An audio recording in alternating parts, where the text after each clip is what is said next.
Hi guys! Do you have time for a few quick questions? I see you're having a lot of fun, but do you ever stop and think if what you do is sustainable?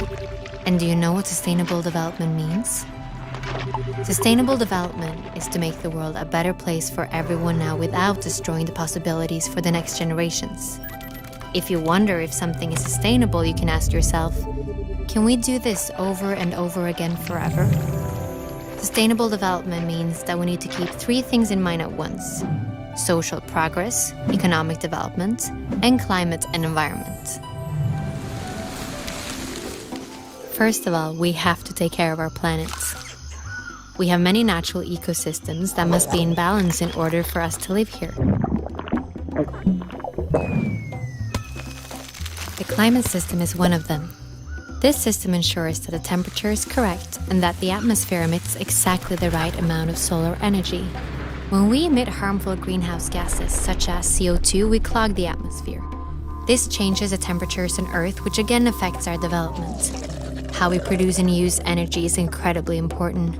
Oil and coal are examples of energy we may run out of. Water, wind, and sun, however, will always be here. Using the lasting sources of energy that renew themselves is good for the planet and can provide jobs for years to come. Economics. Almost everything we develop, buy, and trade starts with nature.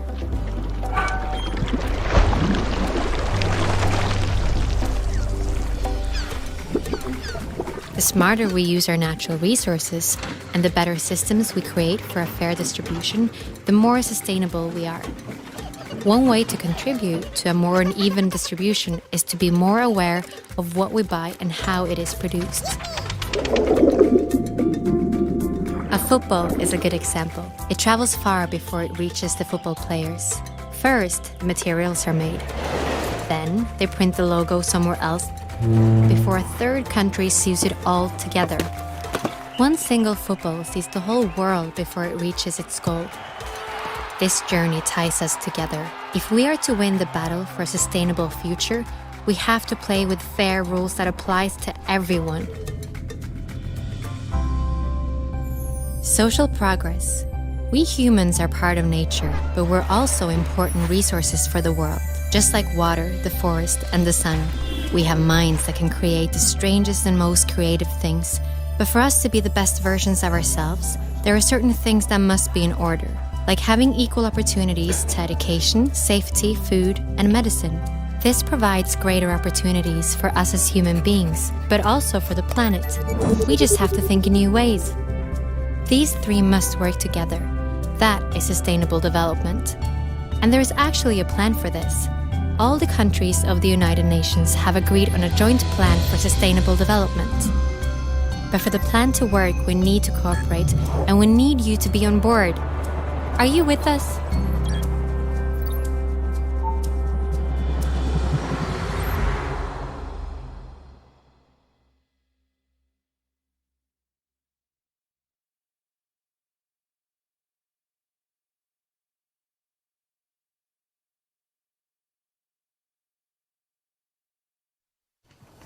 최근 들어 부쩍 늘고 있는 질환 가운데 하나인 아토피. 네, 안녕하세요. 이쪽에 앉을래요? 이 병원은 아토피와 미네랄의 상관관계를 연구하고 있다. 되게 심하구나. 아토피가 있는 동생과 아토피가 없는 누나의 체내 미네랄 함유량은 어떤 차이를 보일까? 미네랄 검사에 이용되는 건 적당량의 모발인데, 모발은 인체 내 미네랄 상태를 한눈에 알 수 있는 지도와도 같다. 이 검사를 통해 주요 미네랄의 양과 중금속 오염 여부를 알 수 있다.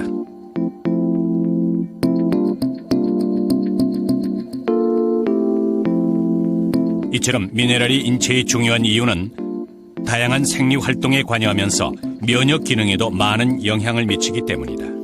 그 승환이는 비소라는 거에 정상보다 조금 올라가 있어요. 그렇죠? 근데 반면에 지연이는 그 비소가 정상 범위 안에 있어요. 전체적으로 그거를 대항하는 이런 능력들이 원래 이 하얀색 범위 안에 들어와야 되거든요. 이게 하나도 없어요, 그게. 실질적으로는 얘의 면역 기능을 좀 올려줘야 돼요. 근데 제일 부족한 건 얘는 마그네슘이니까 시금치, 두부 이런 것들 있죠.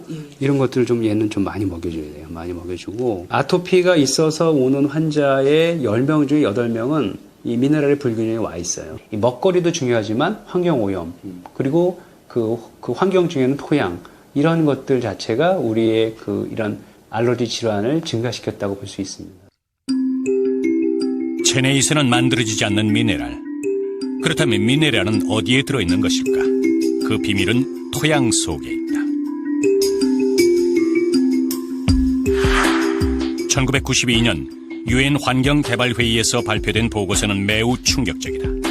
지난 100여 년 동안 전 대륙에 걸쳐 토양 속 미네랄이 급격히 감소했다는 사실이다. 이는 화학 비료의 무분별한 사용과 무관하지 않다. 한국 역시 예외는 아니다. 비료 성분인 인산은 기준치를 훨씬 초과 토양의 80% 이상이 염류장애에 처해 있다.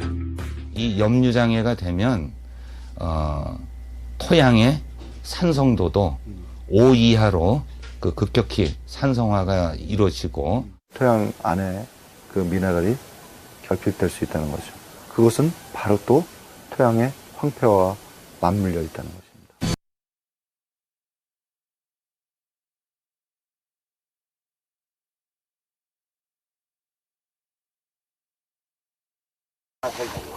그렇다면 우리가 먹는 채소에는 영양분이 충분하게 들어있는 것일까? 과거 철분의 대명사로 널리 알려진 시금치. 시금치에는 미네랄의 대표적인 성분인 철분이 들어있는데 여전히 풍부한지 궁금했다. 우리는 한 마트에 진열된 전국 4지역의 시금치를 시료로 철분 함유량을 조사하기로 했다. 실험을 의뢰한 지 2주 후 지역별로 철분 함유량에 있어서 차이를 보였는데 유독 한 지역의 시금치에서 철분 함유량이 높게 나타났다. 이는 이 지역 토양 속 미네랄이 풍부했기 때문이다. 이처럼 토양 속 미네랄과 식물의 미네랄은 연관이 깊은데 일본에서 조사된 바는 충격적이다. 지난 50년간 시금치의 철분이 크게 감소했기 때문이다. 과거 시금치 한 단이면 충분하던 영양소를 지난 90년대인 무려 19단의 시금치를 먹어야만 가능하다는 계산이 나온다.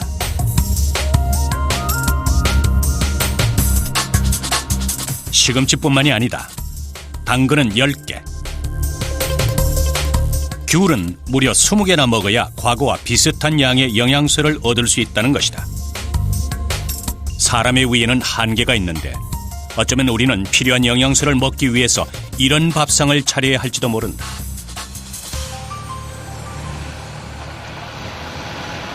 그렇다면 식물에서 영양소가 줄어든 이유는 무엇일까? 미네랄 사이클은 토양 속에 존재하는 미네랄이 식물에 흡수되고 식물을 통해서 섭취한 영양소는 사람의 생리활동에 쓰이고 나머지는 배설돼서 다시 흙으로 돌아가는 순환 고리를 말한다. 그런데 화학비료의 사용으로 퇴비 사용이 줄면서 지금 퇴비가 흙으로 가는 과정이 끊어진 셈이다. 현대의 땅은 미네랄 밸런스가 무너져 있다는 것입니다. 미네랄이 부족한 토양에서 자란 야채와 곡물을 섭취함으로써 우리 인간은 미네랄 부족을 겪게 됩니다. 이러한 미네랄은 미량이지만 신체의 생리활동에 대단히 중요한 영양소이기 때문에 미네랄이 부족하게 되면 각종 질병에 걸릴 위험이